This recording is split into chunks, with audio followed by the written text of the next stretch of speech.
Hi guys, welcome back to my channel. So এবছরের April মাস থেকে আমার বাংলা উপন্যাস পড়ার জার্নি স্টার্ট হয়েছে, বলতে গেলে বাংলাদেশি উপন্যাস পড়ার জার্নিটা। তো আমি পড়ে ফেলেছি সবচেয়ে বেশি বিখ্যাত বাংলাদেশি উপন্যাস পদ্মজা। বইটি লিখেছেন ইলমা বেহেরোজ। আমি এটা মিশো থেকে আনিয়েছি, বাট সারপ্রাইজিংলি আমি অরিজিনাল বই পেয়ে গেছি একদম 550 টাকায়। আর এটা হোয়াইট পেজ এডিশন, যেটা আরেকটা পদ্মজার এডিশন হয় ব্ল্যাক ভার্সন। আমার খুব ইচ্ছা আছে যে ব্ল্যাক ভার্সনটা কেনার দুটোরই, কিন্তু আমি আগে সেকেন্ড পার্টটা পড়তে চাই। যদি আমার সেরকম ভালো লাগে তাহলে অবশ্যই আমি কালেক্ট করব। তোমরা জানো যে আমার কোনো বই ভালো লাগলে আমি সেটার অন্য এডিশনটাও কালেক্ট করার ইদানিং চেষ্টা করছি। তো যাই হোক, এইটার প্রবলেম হচ্ছে যে এর স্লাইড এখানটা একটু ড্যামেজ আছে। আমার যতদূর মনে হচ্ছে, আমি যখন রিভিউ দেখেছিলাম ওখানেও সেম বইগুলোর এখানটাই ড্যামেজ আছে। আমার মনে হয় এই ড্যামেজ বইগুলো মিশোতে কমে ছাড়া হচ্ছে। তো তোমরা অবশ্যই গিয়ে তোমাদের কপিসগুলো গ্র্যাব করতে পারো, কারণ অন্যান্য জায়গায় এই বইগুলোর দাম অনেক বেশি, 600-700 টাকা, 100 টাকাও যদি সেভ হয় তো কি। তো যাই হোক, এই বইটার একদম বিখ্যাত ট্যাগলাইন, সারা অঙ্গ ঝলসে যাক বন্ধু, সারা অঙ্গ ঝলসে যাক, তুই বন্ধু শুধু আমার থাক। তো এই বইটাতে আমরা পদ্মজা নামক একটি মেয়ের কথা জানতে পারবো, এবং তার সাথে সাথে তার যে পারিপার্শ্বিক ক্যারেক্টারগুলো রয়েছে তাদেরও একটা করে জার্নি জানতে পারবো। তো পদ্মজা খুব গুণবতী রূপবতী একটি মেয়ে। বাংলাদেশের এক জায়গায় তার জন্ম হয়েছে, এবং তার মা যে রয়েছে হেমলতা, তিনি অনেক কষ্টে পদ্মজা এবং তার আরও দুই বোনকে মানুষ করেছেন। কারণ ছোট থেকেই পদ্মজার বাবা পদ্মজাকে নিজের মনে করতো না, কারণ হেমলতা শ্যামবর্ণ ছিল, তার দুই মেয়েও শ্যামবর্ণ ছিল। পদ্মজা খুব ফর্সা, অন্যরকম দেখতে ছিল, পুরো পরীর মতো। তো স্বভাবতই ওনার মনে এটা দানা বেঁধেছিল যে পদ্মজা ওনার নিজের মেয়ে নয়। তো যাই হোক, এরপরে কি হয় যে এখান থেকে আমরা দেখতে পাই যে হেমলতা, ওনার যে মা রয়েছেন, ওনার ক্যারেক্টারটা কীরকম। উনি খুব হেডস্ট্রং একজন, মানে খুব গুডউইল পাওয়ারের একজন মহিলা। আমি ঠিক বাংলায় এই কথাগুলো বলে উঠতে পারছি না, কি বলবো, বাংলার ব্যাকরণটা পড়তে হবে। মানে খুব ইচ্ছাশক্তি দৃঢ় একজন মহিলা, কি জানেন কি করছেন সবটা উনি জানেন ভালোভাবে বুঝে শুনে। হেমলতা এমন একজন মহিলা যিনি মানে মানুষের চোখের দিকে তাকিয়ে বলে দিতে পারবেন তার মনে কি আছে। আর এই গল্পটা শুরুই হচ্ছে, পদ্মজা জেলে রয়েছে, পদ্মজা 5খানা খুন করেছে এবং তার মুখ থেকে কেউ কথা বলাতে পারছে না। তখন ইন্সপেক্টর তুষার এসে তাকে কথা বলতে শুরু করান, এবং তার মা থেকেই গল্পটা শুরু হচ্ছে। তাই আমি তোমাদেরকে পদ্মজার মায়ের সম্পর্কে এতগুলো কথা বললাম। তো এখান থেকেই আমরা দেখতে পাচ্ছি পদ্মজা নিজের স্মৃতিচারণা করে ধীরে ধীরে বলছে কেন সে 5খানা খুন করেছে। তো সেখান থেকেই গল্পের শুরু হচ্ছে। এখানে অনেক তোমরা রিলসে দেখেছো, এতে দেখেছো যে এই বইটাকে বলা হয়েছে প্রথম থেকেই শুধু বিচ্ছেদ আর বিচ্ছেদ। এই রকমই এখানে অনেক কিছু ধাঁচ দেওয়া রয়েছে। তো প্রথম যেখানে বক্তব্যটা হচ্ছে যে এখানে আমরা দেখতে পাচ্ছি যে পদ্মজা ছোট থেকে কিভাবে বড় হচ্ছে, ওর রূপই ওর নিজের শত্রু হয়ে দাঁড়িয়েছে। গ্রামের সিংহভাগ মানুষ ওকে বিয়ে করতে চায়, অনেক কুমানুষেরও নজর ওর উপরে রয়েছে। তো এর মাঝেই আসে বাংলাদেশের একজন সুদর্শন অভিনেতা লিখন শাহ, তিনিও পদ্মজাকে বিয়ে করতে চান। ঘটনাচক্রে পদ্মজাদের বাড়িতেই তাদের শুটিং হয়, আর পদ্মজাকে তিনি তার গোপন প্রেম নিবেদনও করেন। কিন্তু যেহেতু উনি অ্যাক্টিং জগতের মানুষ, পদ্মজার বাবা সেইভাবে মেনে নেয়নি, আর পদ্মজার মাও পদ্মজাকে পড়াশোনা করাতে চায়, বড় করতে চায়। এরকম পদ্মজার দুই বোনও আছে, এবং এর সাথে সাথে ধীরে ধীরে সময়ের ফেরে আমরা দেখতে পারি মানুষগুলোর জীবন কিভাবে পাল্টাচ্ছে, হেমলতার জীবন কিভাবে পাল্টাচ্ছে। হেমলতার একজন সতীন রয়েছে, এছাড়া গ্রামের মানুষদের তখনকার দিনের চিন্তাভাবনা। হেমলতা একজন মুক্তিযোদ্ধা ছিলেন, সব কিছু এই বইটার মধ্যে থেকে আমরা জানতে পারি।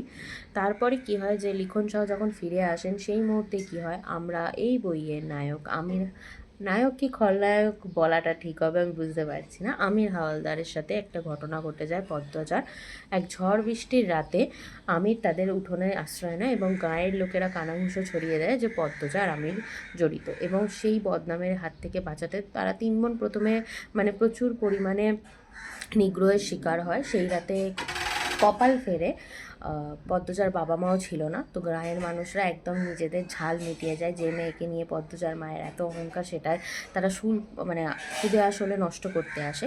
এরপর কি হয়, যখন পরিস্থিতি সামাল দেওয়া হয়, আমির হাওলদারের বাবা প্রস্তাব দেয় যে পদ্মজার সাথে তার ছেলের বিয়ে হবে, এবং বিয়ের দিনের আগের দিনই লিখন সহ তার ফ্যামিলি নিয়ে আসে পদ্মজাকে বিয়ের প্রস্তাব দিতে, যেহেতু তার পরীক্ষা শেষ হয়েছে, কিন্তু জানতে পারে যে আমিরের সাথে তার বিয়ে ঠিক হয়ে গেছে। এখানে আমরা একতরফা ভালোবাসা দেখতে পাই।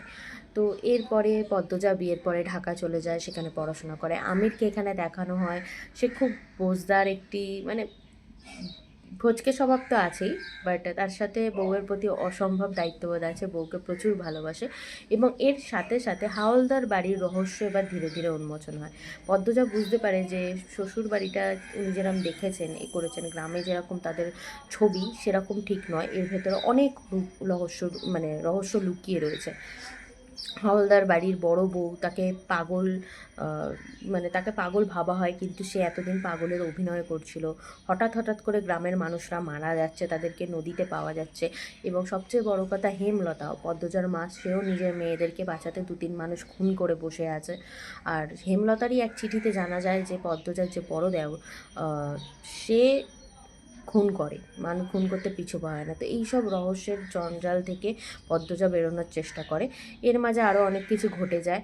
পদ্মজার স্বামী 5 দিনের মতো নিখোঁজ হয়ে যায়। সেই সব খুঁজতে কুলকিনারা করতে পদ্মজা এসে দেখে যে অনেকগুলো মেয়ে একটা গোপন ঘরে বন্দি, এবং তার সামনে ওর স্বামী দাঁড়িয়ে রয়েছে। তো এইটার সেকেন্ড ধাপটা কী হতে চলেছে সেটা জানতে গেলে আমি পদ্মজা এটা পড়তে হবে, আর ওটা খুব শিগগিরই আজকেই আমার হাতে চলে আসবে। তো ওটা পড়া স্টার্ট করে দেবো। ওভারঅল বলবো যে আমার এই নভেলটা খুব, উপন্যাসটা খুব ভালো লেগেছে। বাইজি কন্যার পরে আমি, যদি কোনো বাংলাদেশি উপন্যাস এনজয় করছি, এটা রেড রোজটা পড়েছি। সত্যি কথা বলতে আমার ওটাকে প্রচুর লাইট মনে হয়েছে, সেই সিনেমার গল্পর মতো একটা স্ক্রিপ্ট মনে হয়েছে। ভালো, অবশ্যই বিগিনারদের জন্য বাংলাদেশি উপন্যাস হিসাবে রেড রোজ ভালো।